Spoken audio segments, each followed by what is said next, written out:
nama saya Asriani, perwakilan dari kelompok 6. Di sini saya akan menjelaskan terkait pengelolaan limbah. Yang pertama-tama yang ingin saya jelaskan yaitu pengertian limbah. Ya, limbah adalah buangan yang dihasilkan oleh aktivitas manusia maupun hewan yang berbentuk cair, padat maupun gas yang dibuang karena sudah tidak diinginkan atau dibutuhkan lagi. Namun kadang-kadang jenis limbah ini masih bisa dimanfaatkan atau dijadikan baku. Jenis-jenis limbah. Secara umum, jenis limbah sendiri dapat digolongkan menjadi 4 faktor, yaitu dari sumbernya, dari kandungan senyawanya, dari wujudnya, dan dari sifatnya. Berdasarkan sumbernya terbagi menjadi 2, yaitu limbah domestik dan limbah industri. Ya, limbah domestik adalah limbah yang dihasilkan oleh aktivitas atau konsumsi rumah tangga seperti kaleng-kaleng, plastik dan kardus. Limbah industri adalah limbah yang dihasilkan oleh aktivitas industri seperti limbah buangan industri pabrik, buangan dari hasil rumah sakit. Jenis limbah berdasarkan kandungan senyawanya. Jenis limbah ini dibedakan menjadi 2, yaitu limbah organik. Limbah organik adalah limbah yang mengandung senyawa karbon yang berasal dari makhluk hidup seperti kotoran hewan, sayuran, buah-buahan, sehingga lebih mudah terurai. Kedua, jenis limbah anorganik. Limbah anorganik adalah limbah yang bukan berasal dari makhluk hidup sehingga lebih sulit terurai. Contohnya seperti kaca dan plastik. Limbah berdasarkan bentuk atau wujudnya.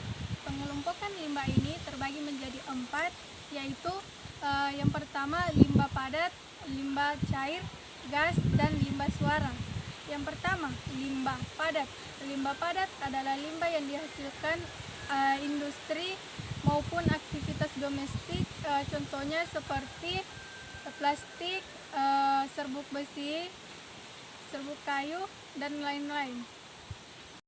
Yang kedua, limbah cair adalah sisa dari suatu hasil usaha atau kegiatan yang berwujud cair atau sisa dari hasil buangan proses produksi ataupun aktivitas domestik yang berupa cairan. Limbah cair dapat berupa air beserta bahan buangan lain yang tercampur atau tersuspensi maupun larut dalam air.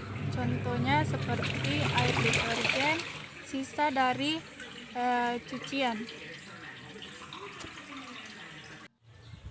Yang ketiga, limbah gas. Limbah gas adalah limbah yang memanfaatkan udara sebagai media secara alami di udara yang mengandung unsur-unsur kimia seperti O2, N2, NO2, H2, dan lain-lain yang berasal dari proses pembakaran. Limbah suara adalah limbah yang berupa gelombang bunyi yang merambat di udara.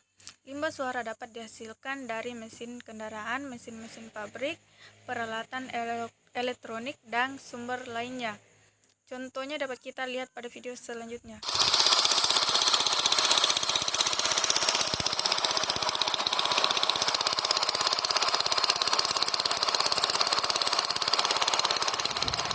Limbah berdasarkan sifatnya. Pengelompokan jenis limbah berdasarkan sifatnya ini terbagi menjadi 4, yaitu limbah biasa, limbah B3, limbah reaksi, dan limbah korosif. Yang pertama, limbah biasa. Limbah biasa adalah limbah yang tidak menyebabkan kerusakan dalam skala kecil ataupun besar, dalam jangka waktu yang panjang ataupun pendek.